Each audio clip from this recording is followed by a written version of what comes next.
मुझे लगता है कि कहीं न कहीं आदिवासियों को लेकर दोनों ही सरकारों को सोचना चाहिए। मैं एक किसान का बेटा हूं, मैं न पक्ष की बुराई करूंगा न विपक्ष की करूंगा। शायद मैं यहाँ खड़ा हूं, मेरे पिता अभी भी खेत में होंगे। आज दक्षिणी राजस्थान के आदिवासियों की हालत क्या है उस पर चर्चा होनी चाहिए।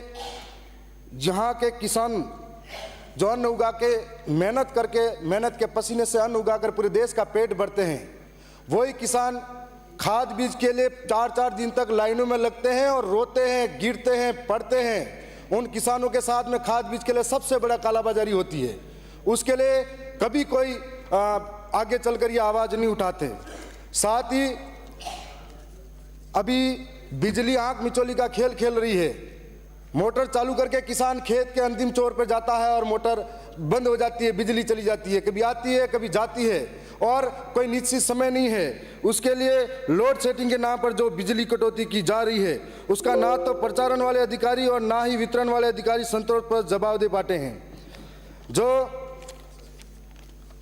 साथ ही मैं आपके सामने बताना चाहूंगा कि हर बार हमारे दक्षिणी राजस्थान के अंदर किसान खाद बीज को जो फसल है उसको उगाते बड़ी मेहनत से, जब बेचने का समय आता है तो वो मंडियां नहीं होने की वजह से या फिर फुटकर व्यापारियों के द्वारा खरीदारी होती है, जिसके माध्यम से किसान यहाँ पर 27 रुपये 28 रुपये मंडी का भाव होता है, लेकिन उसी किसान को 18-12 रुपये में अनाज लिया जाता है। वो अपने आप को ठगा हुआ महसूस करके घर तक पहुँचता है।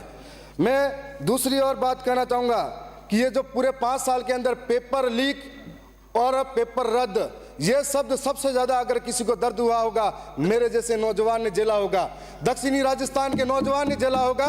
हम लोग आज जोधपुर और जयपुर के अंदर कोचिंग करने आते हैं तो हमारी पीड़ा ये है कि हम लोग खेत गिरवे रख के आते हैं, माँ के गहने गिरवे रख के आते हैं और हम लोग यहाँ पर पढ़ने आते हैं, 3-3 महीने तैयारी करते हैं, ब्याज में पैसा लेकर आते हैं। जब हमारे लोगों के साथ में पेपर लीक या फिर पेपर रद्द होता है तब हमको लगता है सीने पे कि सामने वाले का गला दबा दे या फिर उसकी गर्दन पकड़ ले।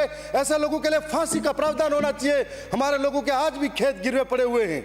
यह बात हम लोग कहना चाहते हैं कि आज ये सरकार से भी उम्मीद है कि आने वाले समय में पेपर लीक जैसा शब्द और पेपर रद्द जैसा शब्द हमारे सामने नहीं आए।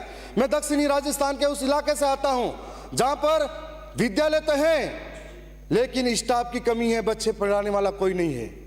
हम लोग इस पीड़ा को समझते हैं कि वहां पर हम लोग मुकाबला करते हैं तो कैसे मुकाबला कर सकते हैं सीकर जयपुर जैसे सिटी में रहने वाले बच्चों का। माननीय अध्यक्ष महोदय, एक तरफ समाप्त करें। माननीय अध्यक्ष महोदय, मैं पहली बार बोलने खड़ा हुआ, थोड़ा आपका संरक्षण चाहूंगा। उतना ही उनकी पार्टी की व्यवस्था है, आप विराजे।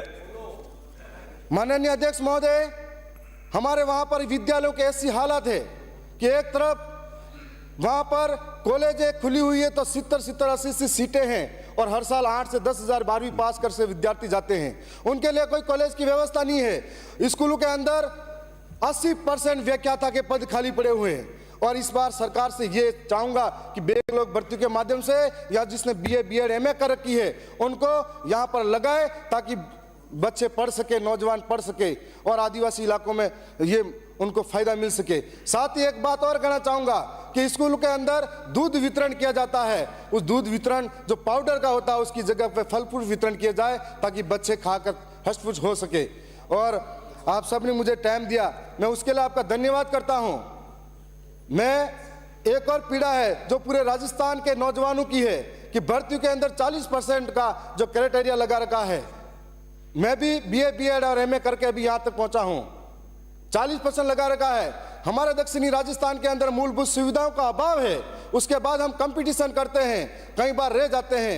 एक तरफ हमारा बच्चा, हमारा भाई सुबह उठकर गाय भैंसे या फिर घर का काम संभाल कर स्कूल जाता है और दूसरी ओर वापिस आकर घर का काम संभालता है। दूसरी ओर अमीर और पैसे वालों का बच्चा सुबह उठकर काजू बादाम पिस्ते खाता है और सुबह उठकर काजू बादाम पिस्ते खाता है, फिर कोचिंग जाता है, कोचिंग जाकर वापिस आता है,